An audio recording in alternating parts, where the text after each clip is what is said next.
Internet. Y si ustedes encuentran estos servicios y estos productos, pueden utilizarlos a través de estas subvenciones. Nosotros también trabajamos con PIGF y ellos también nos ofrecen algunos apoyos con respecto a la tecnología. ¿Alguna otra pregunta?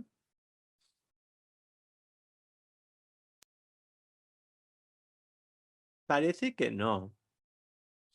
Pero muchas gracias, Alison, por todos sus comentarios, su información, su experiencia y esta presentación del día de hoy. Con esto vamos a parar para una breve pausa y pedimos que todo el mundo vuelva a 5 minutos después de la hora y con eso descansen un poco. Muchas gracias. Y puedo decirles que es un placer poder estar aquí y poder participar, porque he visto muchísima participación, me ha encantado verlo y espero poder obtener muchísimas preguntas también.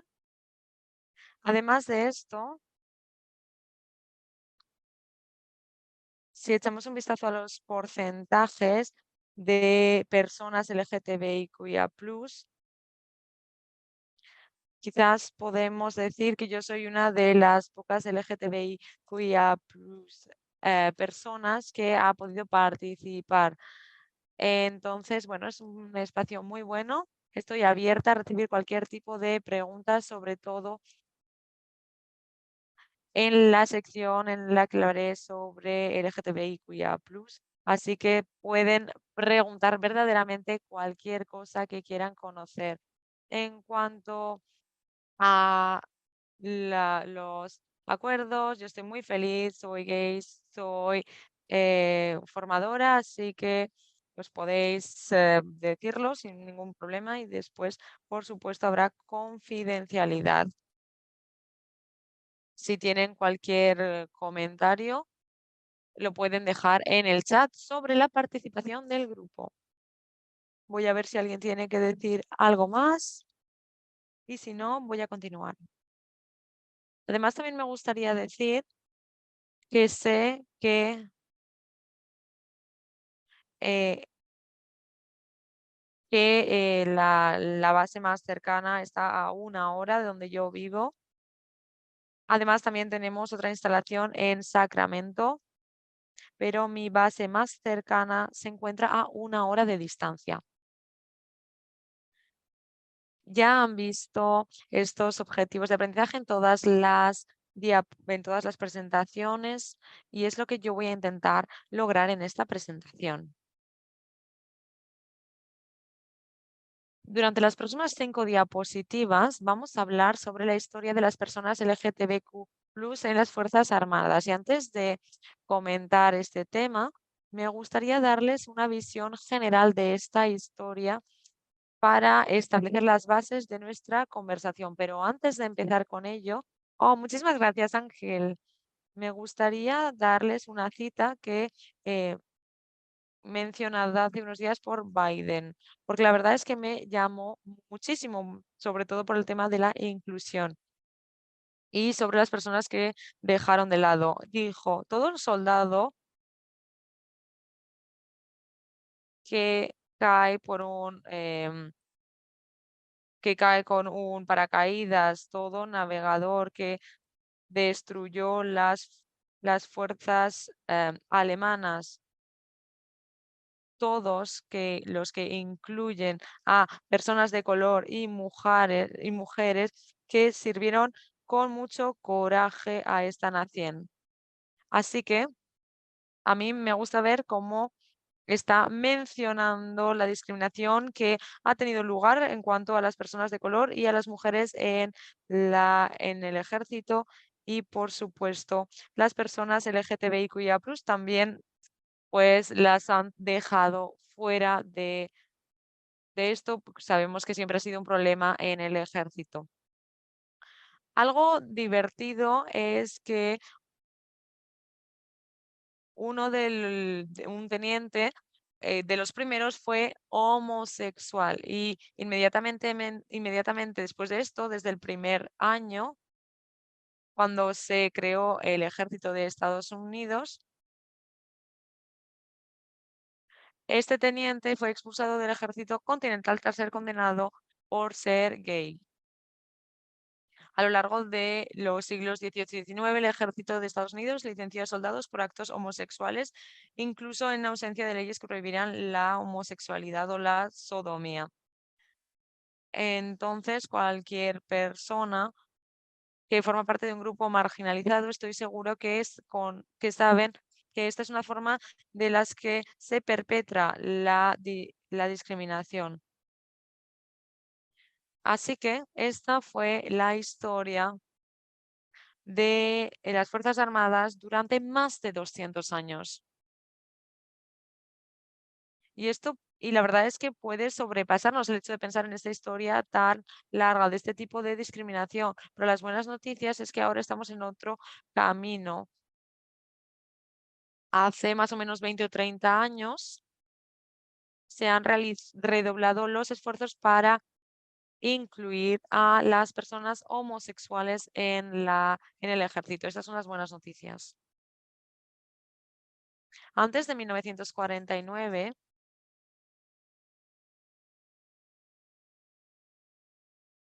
teníamos una sodomía al personal. ah, ¿Pueden escucharme? Sí, sí, podemos escucharle.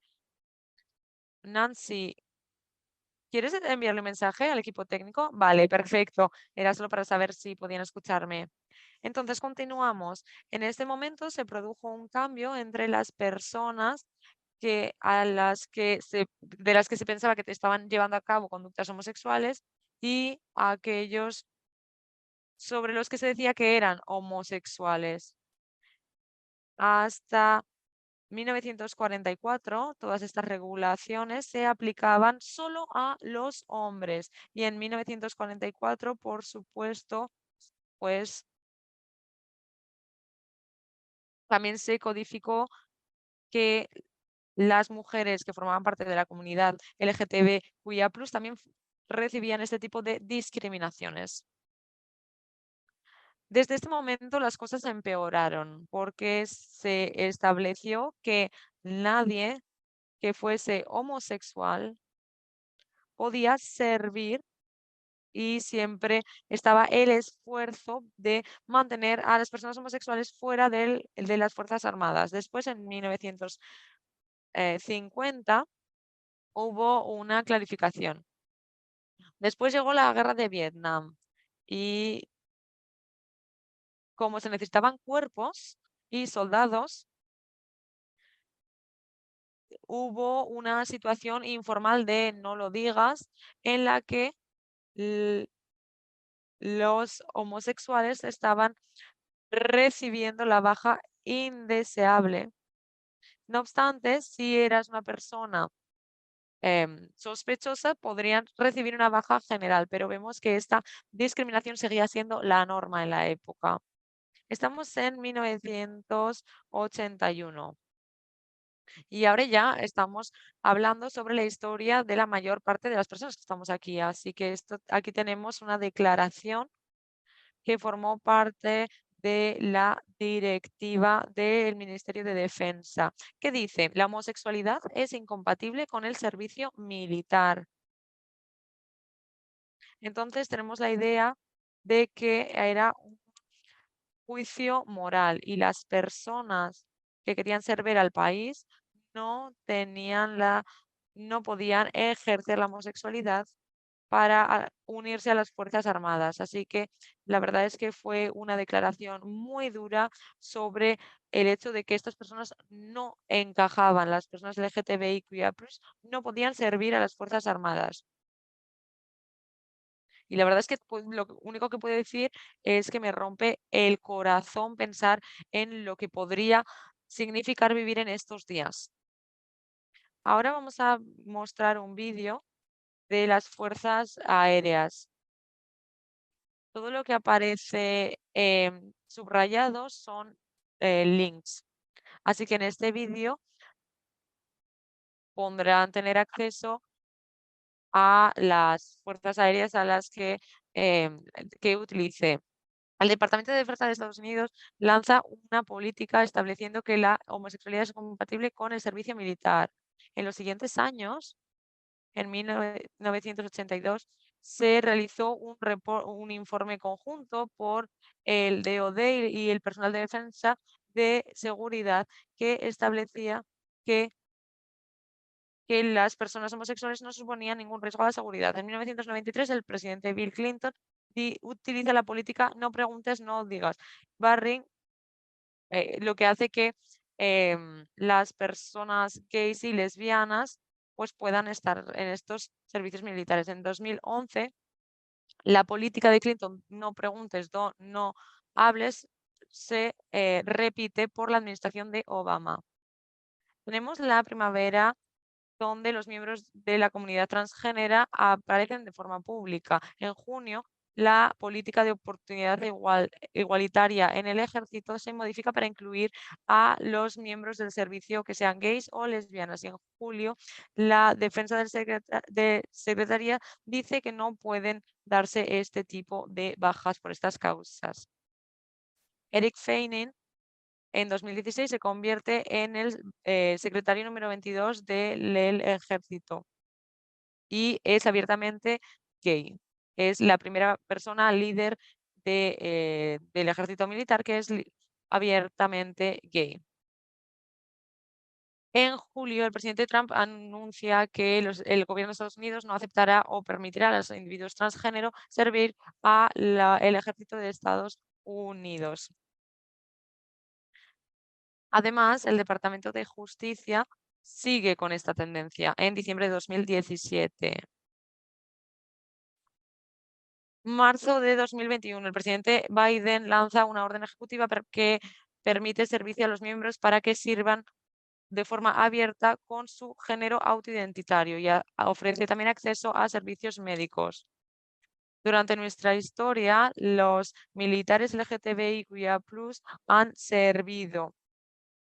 El ejército está comprometido con los miembros del servicio LGTBIQIA+, sin importar la raza, la identidad u otros elementos.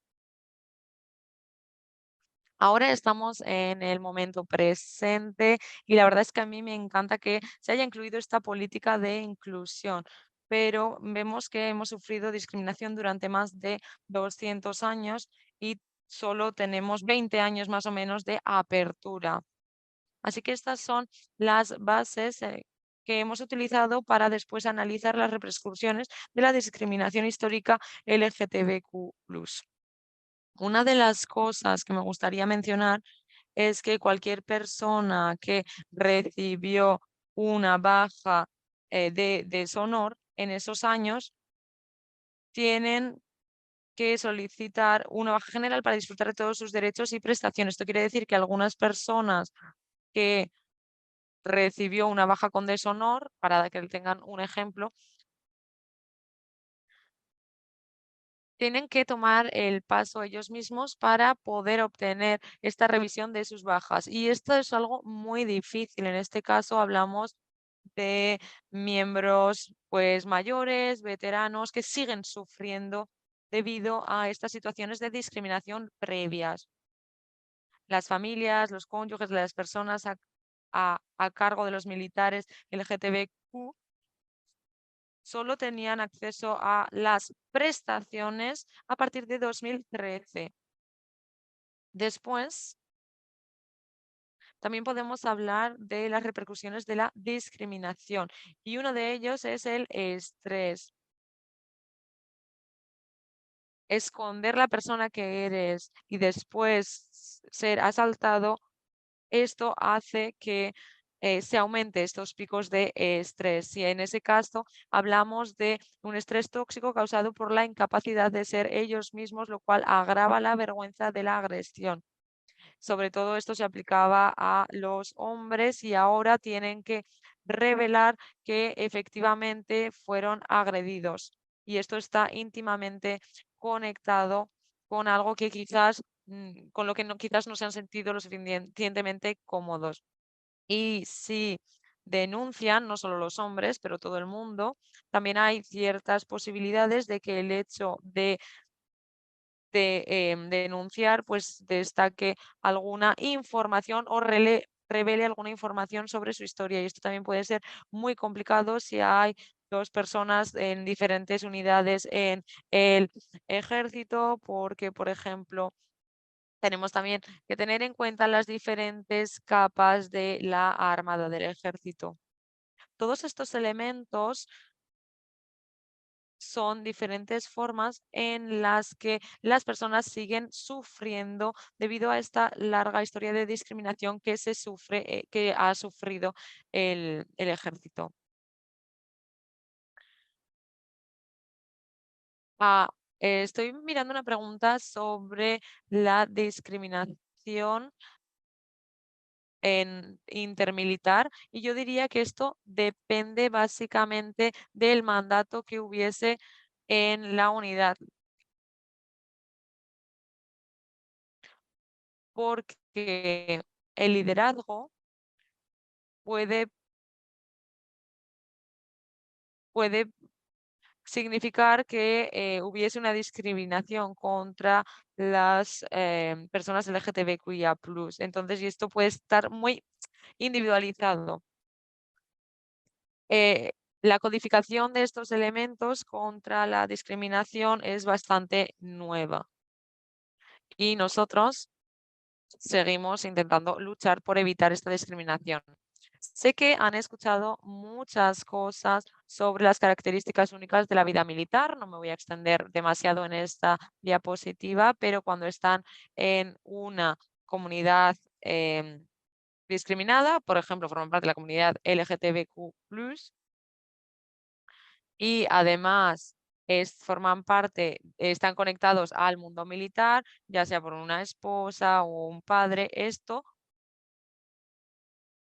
tiene un impacto o, por ejemplo, algunos de los impactos son el aislamiento, que la comunidad está definida y circunscrita por el servicio militar o la socialización que ocurre con otras personas. Yo sé que Karen Davis comentó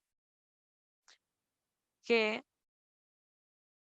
en ocasiones hay solo 4 bases a las que puede asistir. Entonces, si, por ejemplo, si usted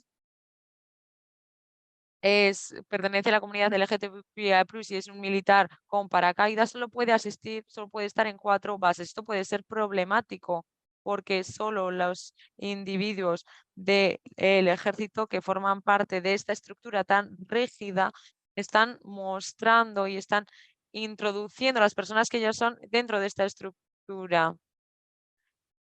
Entonces, las personas llevan consigo sus propios prejuicios y sesgos al final al servicio militar. Además, también ha habido problemas para integrar a toda la población y con esto nos referimos a las mujeres y a las personas de color. De nuevo, esto supone gestionar la violencia de género y el impacto que esto tiene, formar parte de la comunidad LGTBQIA+. Y estos elementos no son únicos a personas que han sido agredidas, pero el hecho de ser LGTBQIA+, pues al final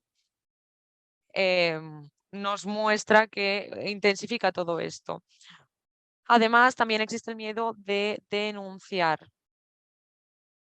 Tenemos que tener en cuenta pues las personas que toman decisiones en cuanto a servir en el ejército, a pesar de que se reconozcan que estos prejuicios, estos sesgos y estas discriminaciones pues eran muy evidentes en el pasado dentro del servicio militar. Ahora me gustaría hablar sobre los derechos de los supervivientes.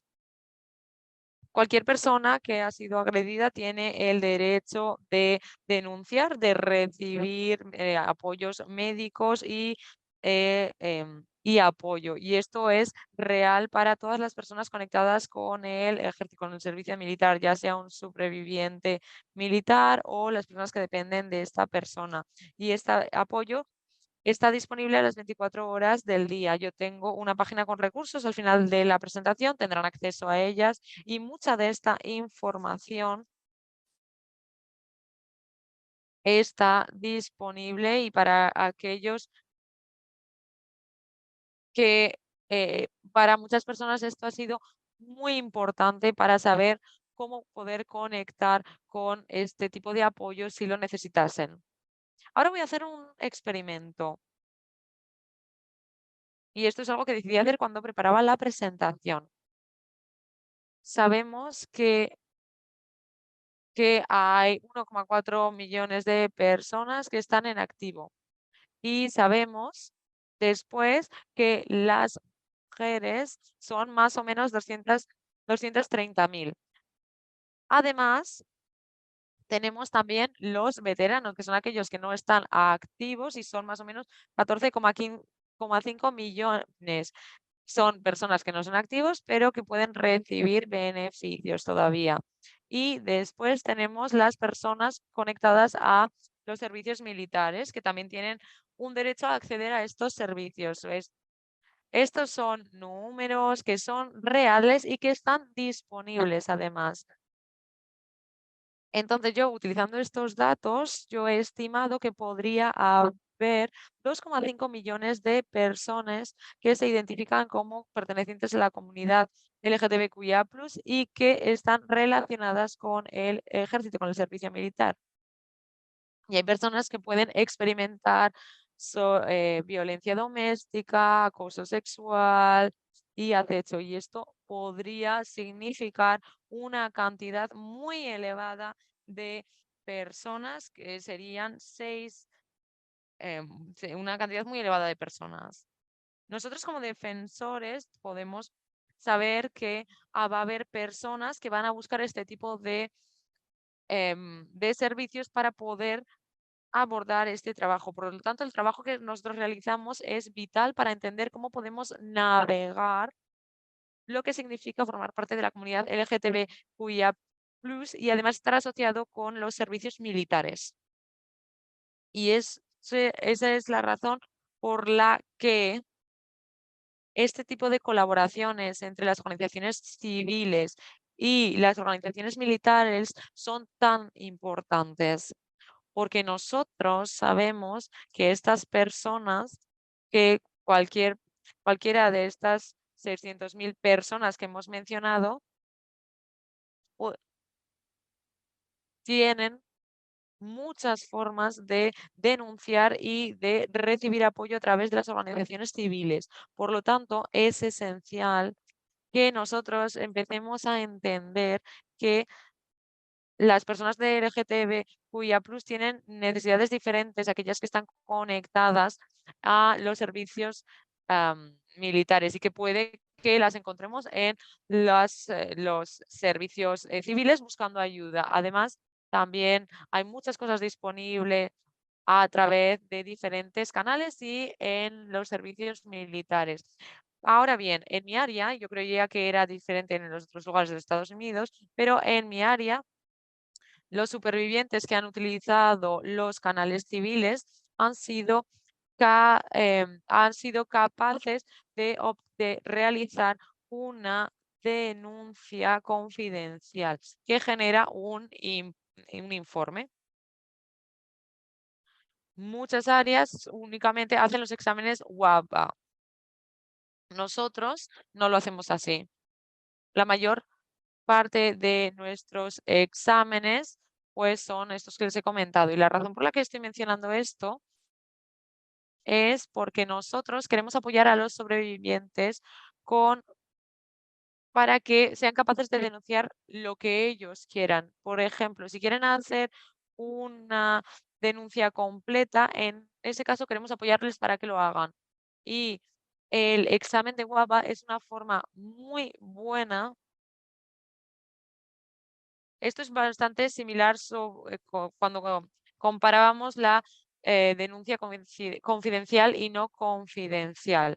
Es bastante similar a lo que ya comentamos relativo a este tema. Así que vamos a hablar un poquito más sobre lo confidencial y no confidencial, pero solo para que lo sepan, en estos casos estamos hablando sobre órdenes de protección, ya estemos hablando sobre exámenes, Casi siempre hay una forma en la que nosotros podemos averiguar, podemos escuchar qué es lo que quiere el sobreviviente y darle los servicios adecuados basándonos en exactamente lo que quieren y con quién quieren llevarlo a cabo. Y en este caso estoy hablando, por ejemplo, tanto de sobrevivientes de violencia doméstica, de agresión sexual. Ya sabemos que nuestro programa se centra sobre todo en la violencia doméstica.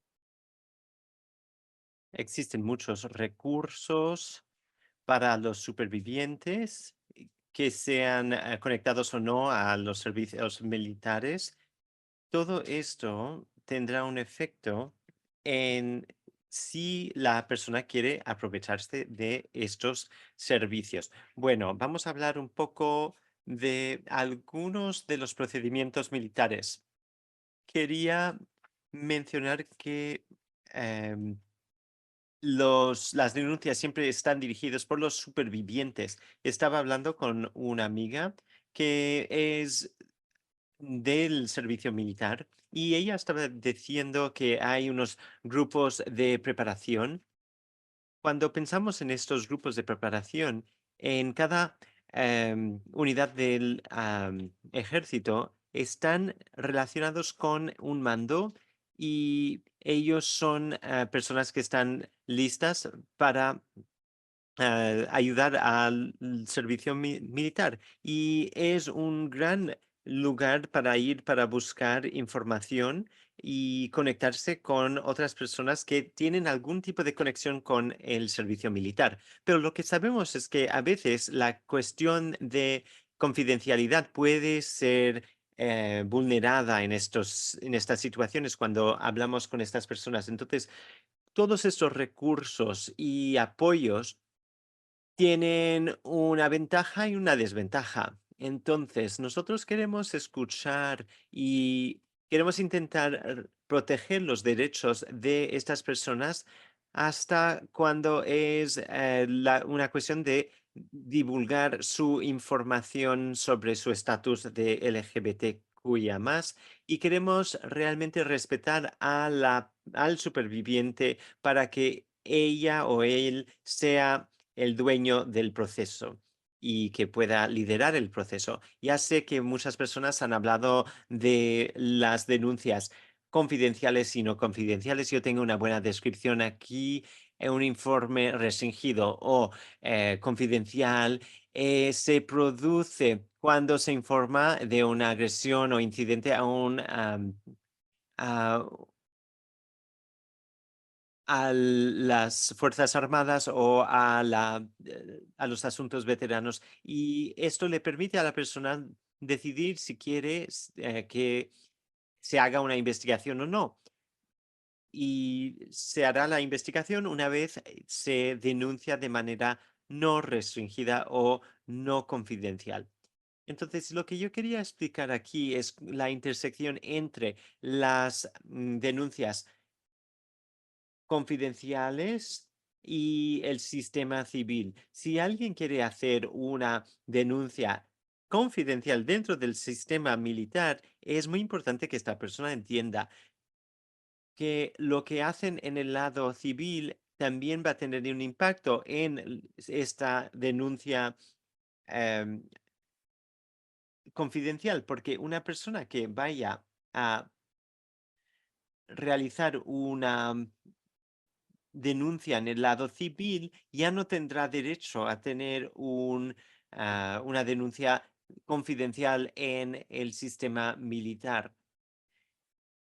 Claro que hay situaciones donde existen, pues no sé, el personal de la sala de urgencias o otros psicólogos pueden informar o denunciar una agresión. En esa situación, el superviviente militar todavía puede realizar una denuncia confidencial. Entonces, si yo estuviera a cargo del caso, yo le informaría al superviviente de estas diferentes opciones. Y esto es bastante importante para las personas que son, que no son del servicio militar y que tienen por lo menos el acceso a los servicios militares, porque cada estatus de persona va a tener diferentes servicios su disposición, que sea una persona activa, que sea un reservista, que sea un cónyuge de una persona en los servicios militares. Entonces, yo quería explicar esto y yo sé que toda esta información es bastante abrumadora y por eso es tan importante hablar y explicar un poco sobre las diferencias, los matices que existen de un sistema para el otro, porque así yo puedo asegurarme de que le pueda informar de la mejor manera a el superviviente. Yo quería destacar una cosa que dijo doctora Grace ayer, que existen una serie de procedimientos nuevos para estos supervivientes. No hay que ir siempre a la base militar, porque a veces existe un recurso, por ejemplo, una base de las fuerzas militares o las fuerzas aéreas queda más cerca que la base del ejército. Entonces, aunque tú tengas una conexión más con el ejército, aún puedes ir a la base de las fuerzas aéreas. Eso es muy interesante porque te permite más flexibilidad. Ahora, cuando pensamos en los recursos fuera de las Fuerzas Armadas, pues muchas veces nosotros tenemos refugios en nuestras agencias que están conectadas con otras agencias. Tenemos estos espacios seguros y gracias, Costel, por decir esto, que también la denuncia para la Guardia Nacional también es bien diferente de que la denuncia para los efectivos en activo. Luego también tenemos diferentes tipos de servicios que ofrecen diferentes servicios y recursos para las personas supervivientes, porque sabemos que muchas personas viven sin techo, por ejemplo, y eso es una realidad triste, pero una realidad de todos modos. Luego tenemos un centro LGBTQI más. También tenemos recursos para personas trans. Yo creo que podemos ser bastante creativos a la hora de buscar recursos para todas las personas que tengan necesidades poco comunes, algunas necesidades que ni nos habíamos planteado. Entonces, así yo puedo utilizar Language Line, por ejemplo, si necesito un intérprete. Luego tengo el Centro de Justicia de las Familias, que también ofrecen diferentes servicios, pero también formaciones para entender cómo se puede pedir una orden de protección militar o civil. Y este tipo de información de la intersección entre las órdenes de protección militares y civiles, es importante pensar que simplemente que este tipo de protección o orden de protección militar solo se puede poner en vigor dentro de las bases, porque una vez salimos de la base, vamos a la comunidad civil o vamos a otro país, pues ya existe una serie de limitaciones y hay ciertos lugares donde los supervivientes pueden buscar su ayuda. Yo vivo en una ciudad donde hay muchos recursos y aún así hay situaciones en las que yo no puedo encontrar los recursos que necesito y es muy difícil. ¿Ustedes pueden imaginarse de algún otro servicio que los supervivientes LGBTQI+, van a necesitar y dónde encontrar estos servicios en su comunidad? Por favor, compártanlo conmigo porque me encantaría saber cómo ustedes están conectando con los servicios que quedan fuera de las Fuerzas Armadas. Sí, existen una serie de recursos legales. Nosotros también tenemos un centro en el campus de la Universidad de Purdue que ofrecen servicios del LGBTQ y a más en el campus de las universidades. Ustedes quizás se hayan dado cuenta de que que los servicios LGBTQ. Me encanta lo que estoy viendo en el chat, que hay todo tipo de recursos en Georgia, por ejemplo, con muchos recursos.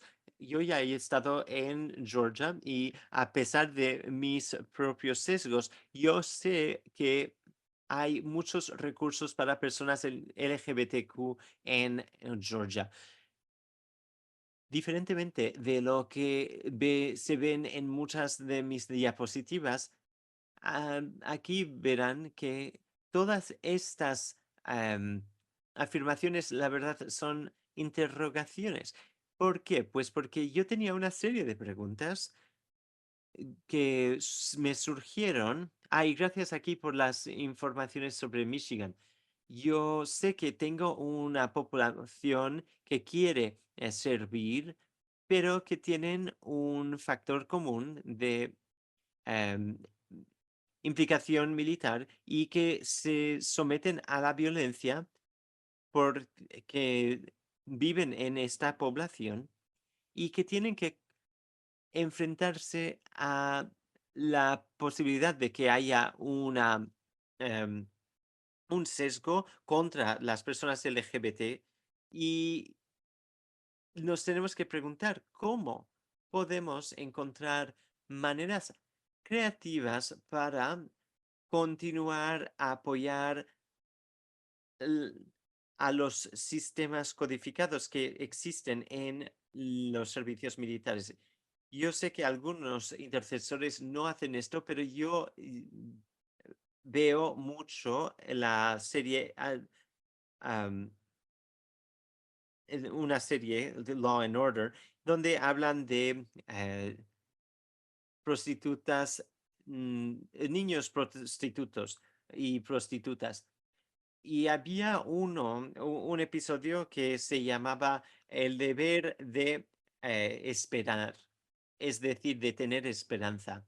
Yo vi que se me surgieron tantas preguntas sobre cómo podemos navegar este laberinto de querer apoyar y proteger a nuestros supervivientes en el sistema y a la vez que están lidiando con mucho sesgo y prejuicio que ya es de larga data en el servicio militar y cómo podemos hacer nuestro trabajo. Yo me quedé tan sorprendida por este concepto del deber de tener esperanza. Y eso es muy importante para mí porque cuando estamos pensando en ayudar a un superviviente o venir a este tipo de situación donde estamos hablando de estos temas, es que nosotros tenemos un deber de tener esperanza para una situación mejor.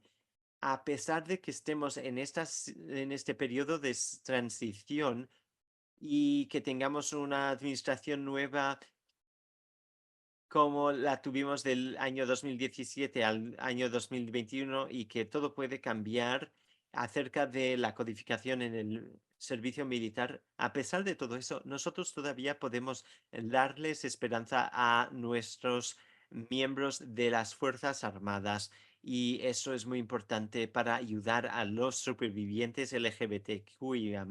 Si alguien quiere añadir o agregar algún tipo de consejo en el chat, por favor, háganlo. Yo creo que la curiosidad es un buen punto de partida y así podemos pensar en cómo podemos trabajar para proteger a todos los supervivientes y esto incluye a los supervivientes LGBTQIA más de agresión sexual.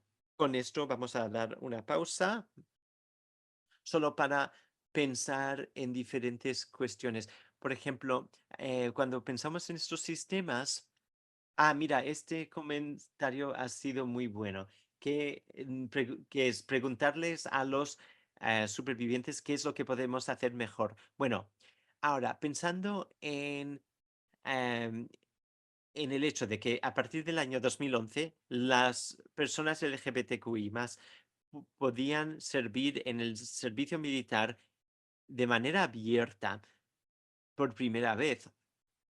Nosotros sabemos que los sistemas cambian y a veces hay alguien que em, tiene que ser sacrificado en el medio de estos cambios. Entonces, ¿cómo podemos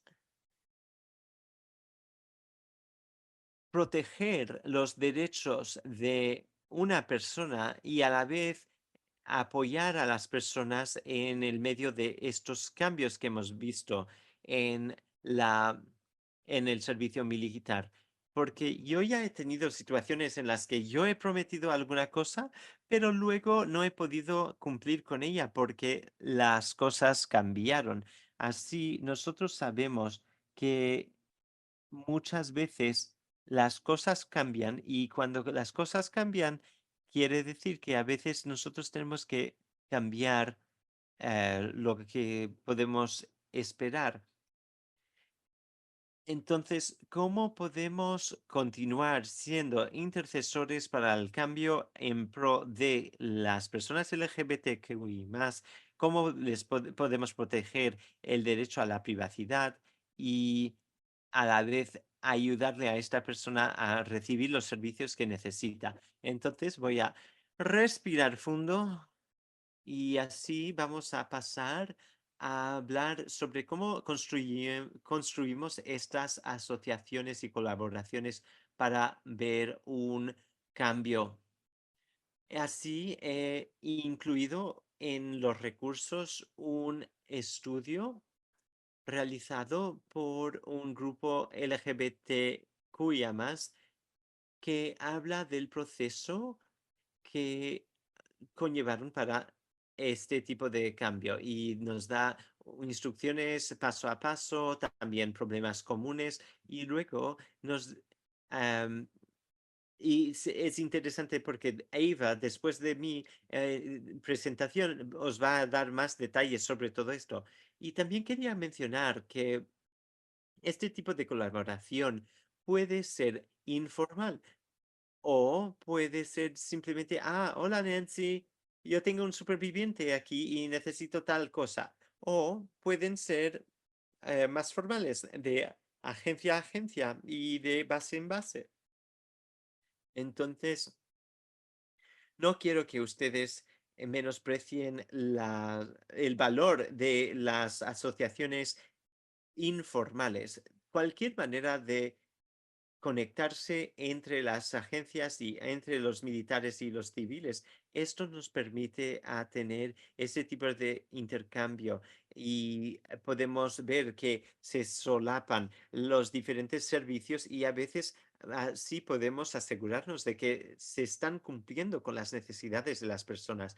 Ahora, ustedes ya quizás ni sepan, em, pero ustedes ya deben saber que tenemos que cubrir todas las posibilidades porque no sabemos cuáles serán las necesidades de las personas. Entonces, cuanto más colaboración tengamos, mejor para cubrir todas las necesidades. Bueno, para ustedes que están trabajando con activismo político y también que estén trabajando en su agencia, existe Boca y Boca ha sido recortada en un 35%. Nosotros pensamos que es fundamental tener este tipo de colaboración y reconocer que nuestro objetivo y nuestra posibilidad de continuar ayudando a estas personas es pasar el caso de alguna persona a otro, a otra agencia. No sabemos qué tan profundos van a ser los cortes de boca, pero sabemos que nosotros nos apoyamos en todo un tejemaneje de em, recursos para realizar nuestro trabajo. Entonces es fundamental tener estas colaboraciones porque sin esto no vamos a conseguir hacer nuestro trabajo. Entonces tenemos que entender cómo tener una colaboración saludable. Entonces, esto quiere decir que nosotros tenemos que saber cómo estar en desacuerdo y estar de acuerdo con esto. Entonces, muchas veces no nosotros como intercesores de personas LGBTQIA+, no queremos siempre hablar con los servicios de trauma sexual militar o de trauma doméstico militar y si no tenemos una cierta curiosidad para entender estos otros grupos, estas otras asociaciones, que sin esa curiosidad vamos a crear barreras. Tenemos que pensar en los cónyuges o las parejas militares o los dependientes de esta persona militar si hay algún tipo de conexión con el servicio militar, ese es nuestro punto en común. Entonces es importante que nosotros continuemos teniendo estas conversaciones y que estemos construyendo puentes con otras asociaciones y así podemos entender quién tiene la responsabilidad para el qué y que no intentemos tomar más responsabilidad de lo que deberíamos y llegar a esas relaciones con curiosidad, humildad y con disposición, básicamente, para que todo funcione. Y no sé si ahora alguien tiene algún comentario, alguna pregunta. Bueno, si no, voy a pasar a otro tema. Voy a centrarme específicamente en cómo nosotros podemos ayudar a las personas que son LGBTQIA más y conectados con el ejército. Y con esto quiero que ustedes em, recuerden que estamos en un espacio seguro. Nadie está aquí para juzgar a nadie sobre sus preguntas. Aquí estamos para aprender el uno del otro sobre el trauma militar para que podamos ayudar a nuestros supervivientes LGBTQIA más que estén conectados al ejército. Y yo realmente no soy la única fuente de información sobre estos temas, pero esta es su oportunidad para plantear preguntas que son específicas y no apenas generales. Entonces, esto nos permite estar en conexión con algunas personas que están aquí junto a nosotros. Creo que era la doctora Poe que dijo que que los intercesores son apenas personas que están intentando realizar su trabajo. Yo tengo un recurso de Jennifer Eberhard que se llama sesgo o bias y yo reconozco que yo tengo mis propios sesgos. Yo sé que cuando me presento con un superviviente que puede ser que yo tenga muchos puntos en común con esta persona o no. Y que mi trabajo realmente es cumplir con lo que piden los supervivientes en cualquier situación. Entonces, esto es lo que yo creo que significa ser intercesor, que es encontrarme con la persona que se presenta delante de mí que yo esté de acuerdo con su vida, que tenga puntos en común con esta persona o no, pero reconocer que esta persona tiene una humanidad innata y que se le debe respetar y escuchar. Nosotros tenemos muchas diapositivas con muchas palabras, pero aquí tengo una serie de em, mm, de dibujos, aquí tengo un gráfico que nos ayuda a entender todas las maneras en las que nosotros ponemos o confundimos la identidad de género y la expresión de género. Entonces aquí tenemos una ilustración bastante buena porque todo el mundo tiene una identidad de género, una expresión de género y para muchos de ustedes todo esto puede ser bastante fácil y tranquilo. Ustedes pueden haber sido asignados un sexo cuando ustedes nacieron y esto, cuando tú te mantienes mantienes tu sexo a lo largo de toda tu vida, esto quiere decir que eres una persona cis.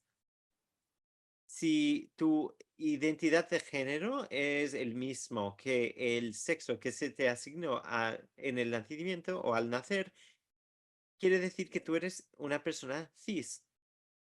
Sí, pero existen intersecciones. A veces puede ser divertido preguntarte estas preguntas o plantearte estas preguntas. Yo soy una persona de género queer.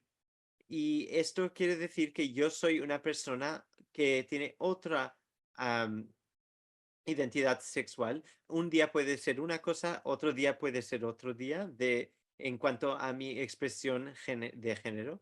Yo fui sexualizada como mujer, así yo casi siempre me presento como una persona femenina y yo uso indumentaria femenina.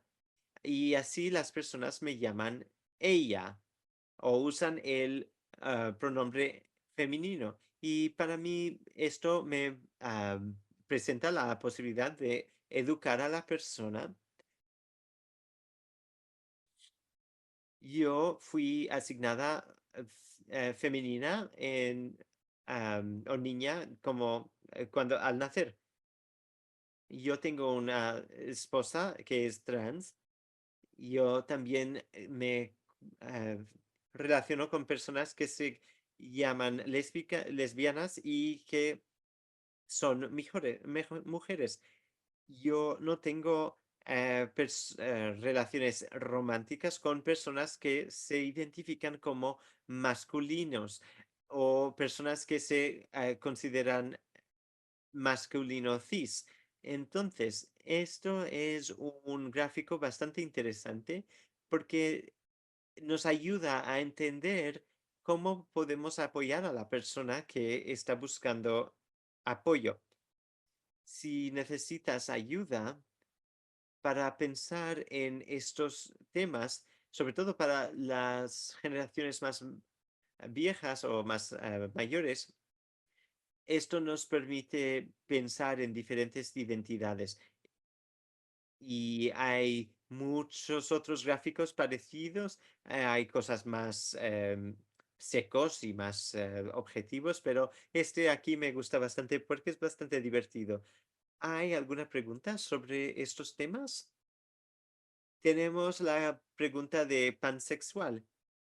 Esto quiere decir una persona que está atraída físicamente a algo. Y cuando estamos hablando de pan, quiere decir que es una persona que está o que tiene atracción a todas las personas, que sea trans, no binarias o personas intersex y que son a veces bisexuales. Entonces, eso quiere decir mujeres y hombres, ¿no? Pero alguien que es pansexual es alguien que se atrae a todas las posibilidades en el espectro de sexualidad. ¿Y qué tal el término queer? ¿Es lo mismo que gay o no? Mira, a mí me encanta la palabra queer. Durante muchos años fue despectivo, pero después gay era otra oportunidad o otro nombre que también era despectivo, pero era solo para los hombres. Y a mí me gusta queer porque es una mm, palabra que era despectiva, pero que poco a poco nosotros la resignificamos y queer puede ser tanto para mujeres como para hombres. Sin embargo, lesbiana es más bien solo para mujeres y designa a una persona que se atrae por otras mujeres. Y queer es como un término que abarca todas las posibilidades y yo me relaciono mucho más con este tipo de terminología. La verdad es que yo tengo una identidad de género un poco rara. No, estas son cosas que nos dicen en el chat. Muchísimas gracias, Wendy. Efectivamente, a ver, intersex. ¿Qué es intersex? Vamos a averiguarlo. Tenemos esta sección que se llama sexo asignado en el nacimiento y esto ocurre cuando pues la matrona, el doctor, cuando pues mira al bebé delante de usted y dice una cosa, pues este niño tiene un pene, entonces tiene que ser un niño. O esta persona no tiene pene, tiene lo que parece una vagina y un clítoris, por lo tanto tiene que ser una mujer. Así se asigna el sexo en el nacimiento. En intersex se puede mostrar en cualquier tipo de forma. Puede ser, por ejemplo, genitales ambiguos, cuando la persona que mira al bebé dice, pues es que la verdad es que no es un pene completamente, pero es un poco más largo que un clítoris. Por lo tanto, quizás es una persona intersexo o intersexo. Pueden aparecer después de que una persona haya socializado debido a lo que al sexo que se le ha asignado en el nacimiento. Y esto a veces ocurre debido a cáncer y algunas otras enfermedades donde se producen cambios en los cromosomas. Y luego se dieron cuenta de que tenían cromosomas a nivel hormonal que eran diferentes del sexo que les asignaron al nacimiento. Y quizás esto explica por qué nunca me sentí completamente a gusto con el sexo, ya sea masculino o femenino, que me asignaron en el nacimiento.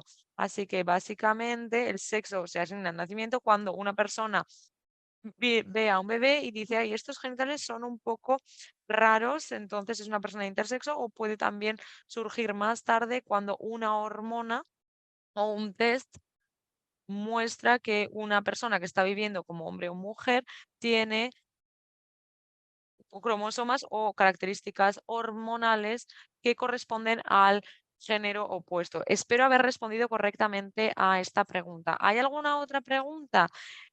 Estoy muy contenta de que estén aquí y de así poder responder a sus preguntas. La verdad que no tengo que ser paciente porque es que me encantan estas preguntas. Si tienen la valentía de poder hacer estas preguntas, la verdad es que pueden estar muy contentas porque hay mucha gente que no sabe o no se atreve a formular este tipo de preguntas. Así que estoy muy contenta con esta sesión. Muchísimas gracias a todos y a todas.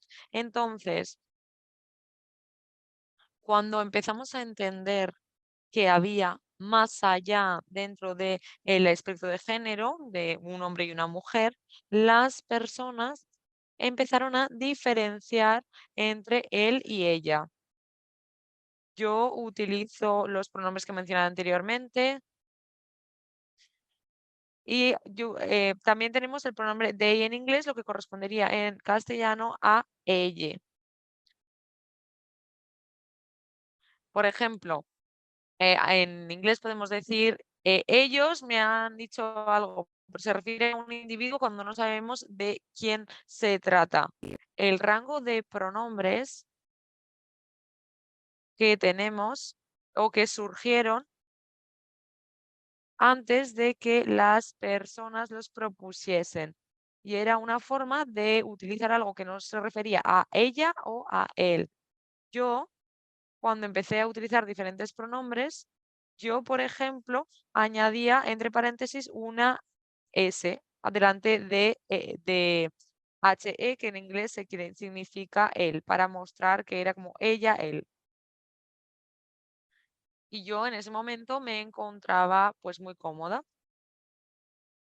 Esa es una forma de de escribirlo, pero luego también hay otras formas de escribirlo. Sí, también hay muchos otros y diferente población dijeron, bueno, pues es que quiero que a partir de ahora se me llame así. Por lo tanto, si una persona quiere utilizar un pronombre que no es usual, nuestros defensores pueden también corregir si un examinador o una fuerza del orden no utiliza este pronombre. Pero muchas veces se utilicen hay pronombres que se utilizan porque una comunidad o un individuo decide que quiere utilizar ese pronombre en vez de él o ella. Sí, muchas gracias, Nancy. Efectivamente, ya nosotros en inglés ya utilizábamos el they, el ellos, que pues en español quizás sería ella o ella. Vale. Apoyar a un individuo que no recibe el apoyo de su familia y amigos. Sí, efectivamente es algo que ocurre, porque quizás tenemos a alguien que piense que piensa que no va a recibir apoyo en su unidad, porque su identidad de género, su expresión de género o su esto pues va a ocurrir también con la familia, efectivamente, como se ha mencionado en el chat. Y les he dicho muchas cosas diferentes a las personas. Empiezo diciéndoles, te mereces el apoyo, no estás solo o sola. Siento mucho que las personas que dicen que te quieren no te apoyen. Siento mucho que tu familia no te apoye. Y después hablamos sobre cómo yo te puedo ayudar a gestionar este dolor y cómo puedo darte los recursos para que complementen esta falta de apoyo que tienes. Porque esta al final es la realidad. Y quizás es la realidad a las que se enfrentan los supervivientes que están lejos de sus familias. Es, la verdad que es difícil cuando no recibimos el apoyo de una familia, ya sea físico o emocional. Y lo único que yo puedo hacer es validar el hecho de que es un sentimiento muy doloroso. Les doy mi apoyo y el apoyo de los servicios y de las agencias con los que yo trabajo y con los que yo estoy conectada.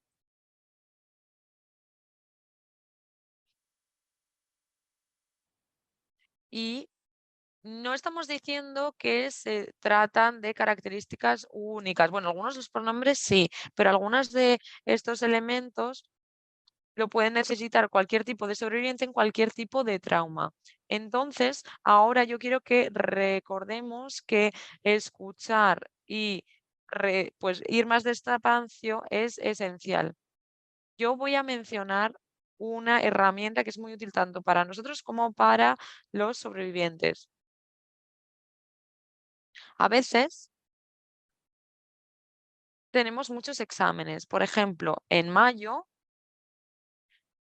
tuvimos 68 exámenes y yo nunca sé a quién me voy a enfrentar. Quizás tengo su nombre, la fecha de nacimiento, la agencia, pero sé muy poco sobre este sobreviviente. Yo entro en una sala y mi sistema nervioso se activa, porque yo quiero hacer mi trabajo, quiero hacer un muy buen trabajo apoyándoles y la verdad es que no sé a qué persona me voy a encontrar. Entonces, ir más despacio y escuchar es un periodo muy bueno que permite que ambos estemos de una forma cómoda en esa sala. Es un periodo de ajuste y este es mi superpoder, básicamente estar presente, estar escuchando, mostrar mi curiosidad para simplemente estar ahí. Yo lo que tengo que hacer es estar en la sala y estar lista antes de incluso poder escuchar. Aquí vamos a echar un vistazo a algunas de las de ejemplos de preguntas basadas en el trauma que podemos utilizar cuando estemos con un sobreviviente conectado con los servicios militares que pertenece a la comunidad LGTBIQIA+. En primer lugar, yo no sé cómo funciona en los servicios militares y qué proceso se sigue para una persona que está haciendo una transición social, pero lo que sí que sé es que nosotros tenemos en nuestro caso, se tienen que registrar con su nombre legal. Entonces, si están utilizando un nombre de género neutro en vez de su nombre legal, tienen que registrarse con su nombre legal. Y yo tengo que asegurarme de que las fuerzas del orden, del examinador, etcétera, y por mí misma, me tengo que asegurar de que le llamamos la forma en la que ellos y ellas se sientan más seguras. Y esto es algo muy importante, sobre todo para las personas trans, porque al final siempre pues se enfrenta la situación de que les llaman con nombres masculinos cuando a lo mejor se sienten una mujer y con nombres femeninos cuando a lo mejor se sienten un hombre. Así que esta es una pregunta muy importante, que es, ¿qué nombre quiere que utilice? Es esencial preguntar esto. Además, seguimos. Necesito preguntarle sobre y X. ¿Te sientes cómodo hablando de esto conmigo? Nosotros podemos ser esa presencia de apoyo para decirle que no estamos para juzgar, que estamos aquí para apoyarles y para que el proceso sea lo más simple posible, para apoyar su privacidad o sus esfuerzos para salir del armario. La siguiente pregunta es, ¿hay algo más que debas saber? Y esto puede ser muy útil en los servicios militares. Si, por ejemplo, alguien se va a estar comunicando con las otras partes del servicio militar, yo quiero que me digan qué nombre tengo que utilizar. Si tengo que utilizar el nombre que ellos me han dado o si tengo que utilizar el nombre que utilizan en el servicio militar o con el que se inscribieron al servicio militar. Por lo tanto, es muy importante que protejamos la privacidad de las personas, que entendamos correctamente que su acceso a los servicios no tendría que depender de qué cantidad de información quieren desvelar. Y es cierto que esto puede ser muy importante para los sobrevivientes de LGTBQIA+, sobre todo en este tipo de contextos. Y por supuesto, si forma parte de su trabajo, yo creo que está muy bien que se sientan cómodos hablando de las partes del cuerpo, porque las partes del cuerpo no son nada de género. Si una persona tiene una vagina, tiene una vagina. Si una persona tiene un pene, tiene un pene. Ya está. En un contexto sexual, quizás se refieren a ello de otra forma, pero yo no tengo que decir cosas como sexo o las mujeres tienen, yo puedo decir, la vagina tiene pues muchas tal, entonces el examinador va a tener que tocarle, se siente cómoda, por ejemplo. No podía decir, es que la mujer tiene tal en su sexto, porque la persona se puede sentir mal. Por lo tanto, si forma parte de su trabajo, tiene que ser capaz de hablar tranquilamente sobre las partes del cuerpo, sobre todo en los casos de agresión sexual.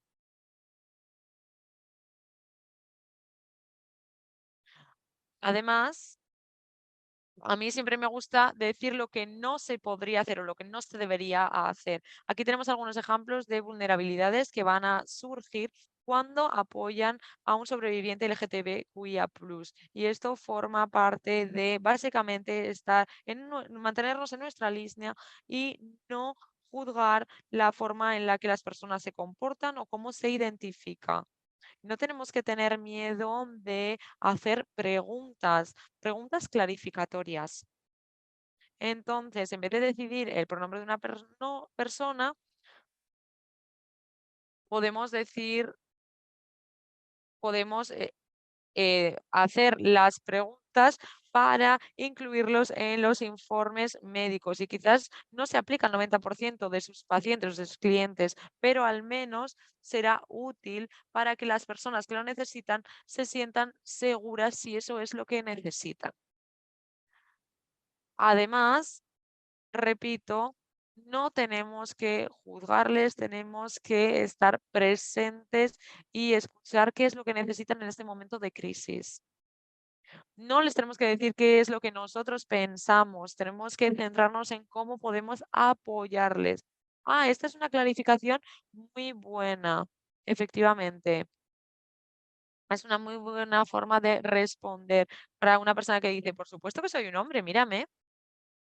Y le podemos decir, bueno, es que lo hacemos con todas las personas. Es una muy buena respuesta, efectivamente. Y de nuevo, cuando estamos tratando con sobrevivientes LGTQIA+, relacionados con los servicios militares que quizás no quieren darnos, dar la orientación sexual al servicio militar porque creen que no pueden hacerlo básicamente para mantener este servicio militar, lo que podemos hacer es tener una red de organizaciones civiles para poder crear esta red y para darles los servicios que necesitan sin tener que comprometer lo que ellos dicen que necesitan en su servicio militar. Entonces, estos son mis elementos básicos de la eficacia de los intercesores, sobre todo cuando pensamos en el trauma que tiene una persona y que ha experimentado en su vida, pues cuanto más trauma, más se mantiene presente y alerta. Así nosotros vamos a hacer lo mismo, vamos a estar presentes con estas personas y escucharles, hablar directamente con la superviviente. Esta es una de las maneras que yo hago mi intercesión, es que yo hablo directamente con la superviviente en vez de hablar con las autoridades o con la policía. ¿Usted se siente bien y cómodo con este tipo de abordaje? Y muchas veces cuando la policía oye este tipo em, de información y quiere cambiar la responsabilidad, yo les digo, no, este superviviente es mío y yo voy a hablar directamente con esta persona. Y luego también hay que ser bien honesto y en su proporción de información. Y aquí tenemos mis ideas finales para pensar en los escenarios diferentes. Ustedes pueden recordar estos diferentes temas. Voy a destacar este de aquí abajo, que es respetar las revelaciones o deseo de no revelar que la solicitud de los sobrevivientes. am, o- es decir, si la persona no quiere revelar su información, su mm, orientación sexual o cualquier cosa que esta persona quiera mantener en estricta confidencialidad, tenemos que respetarlo. Y tener estas asociaciones con el mundo civil permite estas diferencias sobre cómo las personas quieren ser tratadas y sobre todo si quieren o no divulgar su estatus LGBTQIA+. Bueno, ahora tenemos nuestro caso hipotético. Ya conocemos al elemento Jones, es militar en activo, está casado con Jennifer hace mucho tiempo y que no está en servicio activo ni es veterana. Y Jones y Jennifer tienen tres hijos, Mika, Cheyenne y Dakota. Y esta vez Jennifer, el elemento Jones ha cometido actos de violencia doméstica, incluida agresión sexual contra Jennifer. Jennifer y el elemento Jones forman parte de la comunidad LGBTQIA+, y Jennifer no cree que haya una gran comunidad LGBTQIA+, en el lugar donde viven y echa de menos su comunidad de origen. Entonces vamos a plantearnos estas preguntas. ¿Qué servicios en la base están disponibles para Jennifer? ¿Cuáles son algunas de las barreras que Jennifer podría enfrentar al buscar apoyo y servicios en la base relacionados con la agresión sexual? Entonces coloquen en el chat lo que ustedes opinan sobre todo esto. ¿Qué servicios en la base están disponibles para Jennifer? ¿Y cuáles son algunas de las barreras a las que Jennifer se va a enfrentar para buscar apoyo? Tenemos Sharp, tenemos el FAP, hay el prejuicio, exactamente, los sesgos y el prejuicio, el capellán, que podría ser una persona que tiene una orientación basada en la fe. Luego tenemos otras personas que también podrían ayudar. El ACS, yo no conozco el ACS. ¿Qué significa ACS? El FAP, sí, eso sí, el capellán, la humillación, la vergüenza y el miedo de ser juzgado o juzgada.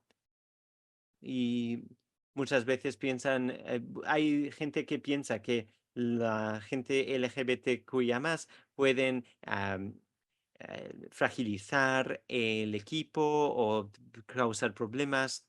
Exactamente. También hay diferentes personas en el servicio comunitario del ejército.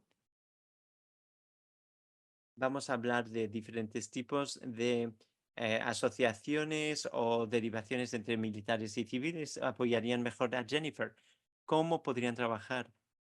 ¿O quién podría trabajar con Jennifer tanto en el lado militar como en el lado civil? Existe el Consejo de Víctimas Especiales, el abrigo de violencia doméstica o el refugio para estas personas. Sí, los refugios, los centros LGBTQIA+, y también los teléfonos de crisis que existen por todo el país y muchas veces son confidenciales. También existen grupos de apoyo en línea. Luego también tenemos diferentes reuniones que se encuentran, reuniones de 12 pasos que podrían ser útiles para las personas, hasta incluso las encontramos en línea. Luego también hay otros padres en la escuela de los niños que podrían tener los mismos asuntos am, y quizás otra persona que conoce la situación. Luego también podemos ayudar a la persona a encontrar los recursos y cómo podrían trabajar los profesionales del SAPR o los proveedores de servicios civiles para mejorar el acceso al apoyo y a los servicios. ¿Cómo pueden trabajar para mejorar el acceso? Ahí tenemos Laurel House.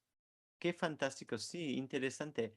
Y así, ¿cómo pueden am, estos proveedores de servicios ayudar a mejorar el acceso a los servicios? Cuanto más servicios, cuanto más sobreposición, mejor. Ah, mira, y qué interesante. Aquí tenemos, sí, más personas que pueden trabajar en la comunidad. Hay personas que son LGBTQIA+, pero también tienen otras identidades dentro de la comunidad. Por ejemplo, los dueños de mascotas, entre otros. Y así nosotros sabemos que en varios años estaremos pensando en diferentes maneras para ayudar a las personas. Hay personas que ni sean LGBTQIA+, que podrían ser acogedoras para las personas.